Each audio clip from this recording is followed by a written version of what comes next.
புதுக்கோட்டையில் நடைபெறும் தமிழ்நாடு பாஜக தலைவர் நயினார் நாகேந்திரனின் பிரச்சார பயணம் நிறைவு விழா பொதுக்கூட்டத்தில் பங்கேற்க மத்திய உள்துறை அமைச்சர் அமித் ஷா வருகை தந்துள்ளார். அந்த காட்சிகளை முதலில் பார்க்கலாம்.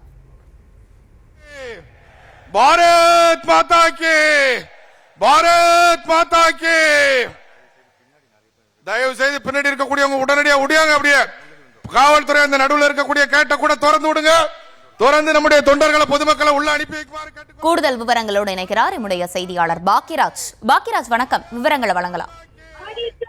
தமிழக பாரதிய ஜனதா கட்சியின் மாநில தலைவர் நயினார் நாகேந்திரன் தமிழகம் தலைவர் மீற தமிழக பிரச்சார நிலையிலார் இன்று புதுக்கோட்டையில் இந்த நிகழ்ச்சியில் பங்கேற்க மத்திய உள்துறை அமைச்சர் அவர்கள் சாலை மார்க்கமாக விழாமேடை அறிய வருகிறார்.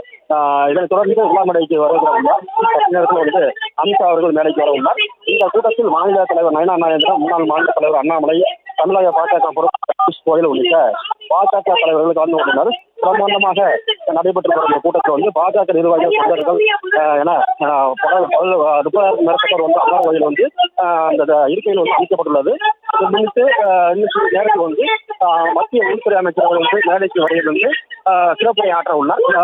அதாவது தமிழகத்தில் இன்னும் சில மாதங்களிலேயே தேர்தல் நெருங்கும் நிலையில் அமித்ஷாவின் தமிழக வருகை அரசியல் ஒரு பரபரப்பாக பேசப்படுகிறது.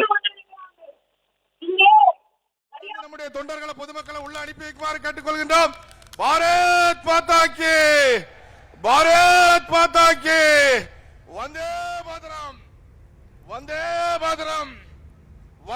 திருச்சியிலிருந்து ராணுவ ஹெலிகாப்டரில் மத்திய அமைச்சர் அமித் ஷா அந்த நிறைவு விழாவிற்கு வருகை தந்திருக்கிறார். தொடர்ந்து அவரோடு யாரெல்லாம் வருகை தந்திருக்கிறார்கள் பாக்கியராஜ்? அதாவது தமிழக பாஜக பொறுப்பாளர் பி கோயல், மத்திய அமைச்சர் எல் முருகன் உள்ளிட்டோர் உடன் வந்திருக்கிறார்கள். அதாவது ஹெலிகாப்டர் மூலமாக இல்லாமல் சாலை மார்க்கமாகவே அமித்ஷா வருகை தந்திருக்கிறார். ஹெலிகாப்டர் வருவதாக தகவல் தெரிவிக்கப்பட்டிருந்த நிலையில் திடீரென அவர் சாலை மார்க்கமாகவே தற்போது இங்கே புதுக்கோட்டையில் நடைபெறும் விழா மேடைக்கு வருகை வந்துள்ளார்.